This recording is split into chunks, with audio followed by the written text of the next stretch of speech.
Messi Kerala സന്ദർശനം ഒഴിവാക്കിയത് എന്ത് ചെയ്യും? ആലോചിച്ചിട്ടൊരെത്തും പിടിയും കിട്ടുന്നില്ല. ആലോചിച്ചിട്ടൊരെത്തും പിടിയും കിട്ടുന്നില്ല. ഗതികെട്ട് നിന്നൊരു സമയത്ത് സർക്കാരിന് ഒരൊറ്റ തള്ളായിരുന്നു. പക്ഷെ അതൊക്കെ പാർട്ടിയുടെ നയങ്ങളാണ്. പക്ഷെ തള്ളു മാത്രമേ ഉണ്ടായുള്ളൂ. ആപ്പിൾ മരത്തിൽ മാങ്ങ കായ്ക്കുമെന്ന് പറഞ്ഞതുപോലെ ഈ ഗതികെട്ട പട്ടി പുല്ലും തിന്നുവെന്ന് അങ്ങനെ കണ്ടോർമ്മ ഇല്ലേടേ? പട്ടിയല്ലടാ പുലി. അല്ല, നമ്മുടെ കാര്യം പറഞ്ഞ മെസ്സി വരില്ല, നടപടിയും വിവാദവും വരും. എന്നാ പിന്നെ ഞാൻ മറ്റേ എടുക്കട്ടെ. മറ്റേത് ഏത്? മെസ്സി വരും കേട്ടോ, അതിന് യാതൊരു സംശയമില്ല.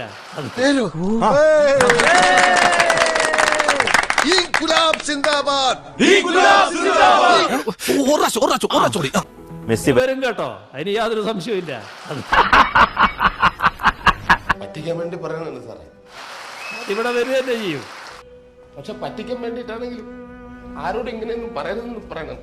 മെസ്സി എന്ന് പറഞ്ഞാൽ ഫുട്ബോളിന്റെ മിശികയാണ്. കേരളത്തിന് ജീവൽ തുടിപ്പാണ്. ഞാൻ വിളിച്ചാ പറന്നു വരും അവൻ. അതൊക്കെ കുറെ കേട്ടിട്ടുണ്ട്. മെസ്സി വരും വരും വരും എന്ന് പറഞ്ഞ് ഇവിടുത്തെ ആരാധകരെ വഞ്ചിച്ചതാരാണ്? ഞാൻ മാത്രമല്ല, അവരെല്ലാവരും മെസ്സി വരും വരും വരും എന്ന് പറഞ്ഞ് ഇവിടുത്തെ ആരാധകരെ വഞ്ചിച്ചതാരാണ്? റിപ്പോർട്ടർ ചാനലാണ്.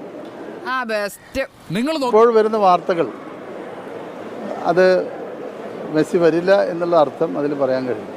എടാ ഉഗ്ര, എനിക്കൊരു ഉപകാരം ചെയ്യൂ. പറ, നീ വാ പൊളിക്കരുത് പ്ലീസ്.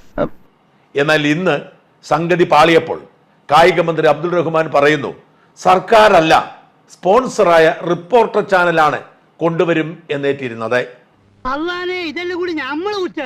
നമുക്കറിയാം, ഭാരിച്ച ചെലവുള്ളതാണ്. ഒരു സർക്കാരിനെ സംബന്ധിച്ചിടത്തോളം ഇത്രയും വലിയ പണം കായിക വകുപ്പിന്റെ ബഡ്ജറ്റിലും അപ്പുറത്താണ്. ഇതൊക്കെ ഞങ്ങളോട് പറഞ്ഞു. കേരളത്തിലെ ഫുട്ബോൾ പ്രേമികളുടെ ആഗ്രഹം മാനിച്ച് സ്പോൺസർമാർ അത് ചെയ്യും എന്ന് തന്നെയാണ് ഞങ്ങൾ പ്രതീക്ഷിക്കുന്നത്. അപ്പൂതി മനസ്സിലിരിക്കുള്ളൂ. സർക്കാരിന്റെ കയ്യിൽ പണം ഉണ്ടെങ്കിൽ നമ്മൾ ഈ വിമർശനത്തിനൊന്നും കാത്തു നിൽക്കില്ല. മുഖ്യമന്ത്രി പിണറായി വിജയൻ ആവട്ടെ, അടുത്ത പൊതു തെരഞ്ഞെടുപ്പിന് ഏതാനും മാസങ്ങൾക്ക് മുമ്പ് മെസ്സിയെ കേരളത്തിൽ എത്തിച്ചാൽ കിട്ടുന്ന നേട്ടം ആഘോഷിക്കാനുള്ള ഒരുക്കത്തിനുമായിരുന്നു.